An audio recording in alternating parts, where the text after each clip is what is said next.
Hello বন্ধুরা, এই যে দেখো চাপলা মাছ। তোমরা কে কে চিনো চাপলা মাছ? তো চাপলা মাছগুলোকে ভালো করে নুন হলুদ দিয়ে মেখে এবার ভেজে নেব। তো কড়াইটা গরম হয়ে গেছে, মাছগুলো দিয়ে দিয়েছি। এবার মাছগুলোকে ভালো করে নাড়বো, নাড়ে উঠাবো।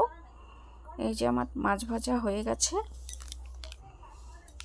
এবার তুলে নেব। অনেকটাই আছে, আর দেখাবো না। তো রেখেছি কেটে আলু, বেগুন আর টমেটোর আর কাঁচা পেঁয়াজ। তো এগুলোকে আগে ভেজে নেব, তারপর একটু সামান্য লঙ্কা বাটা দেব, আর কালারের জন্য একটু শুকনো লঙ্কার গুঁড়া দেব। তো নুন দিয়ে আগে পেঁয়াজটাকে ভাজবো, তারপর সবজিগুলো দিয়ে দেব।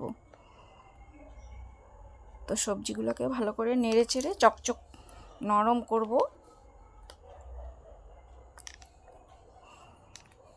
আমার হয়ে গেছে, আবার একটু ঢেকে দেব। ঢাকনাটা তুলবো, আবার দেখো অনেকটাই মজে গেছে। এবার আবার একটু নাড়বো।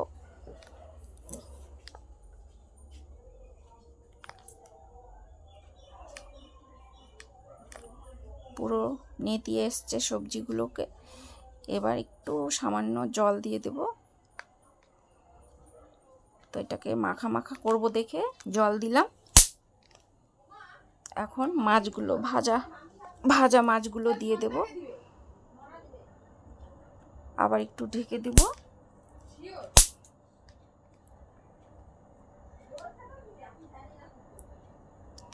তা আবার একটু নাড়বো। নাড়ার পরে আবার একটু কালো জিরা আর দুরোয়া রসুন বেটে রেখেছিলাম, সেটাকে দিয়ে দিব। তো একটা সুন্দর গন্ধ বেরোয়, তোমরাও দিবে, দেখবে ভালো লাগবে খেতে। তো এই যে দেখো আমার চচ্চড়ি হয়ে গেছে। তো এখন ধনেপাতা দিব। তো রান্নার শেষে ধনেপাতা না দিলে ভালো লাগে না। তো এই যে দিয়ে দিলাম ধনেপাতা। এবার নেড়ে চেড়ে নামিয়ে নেব আমার চাপলা মাছের চচ্চড়ি। একটা পাত্রে ঢালবো। এই যে দেখো চচ্চড়িটা। আমি মোটামুটি রান্না করতে পারি, ভালো একটা রান্না করতে পারি না। আমার গরিবের রান্না এরকমই হয়। টাটা, ভালো থেকো সবাই।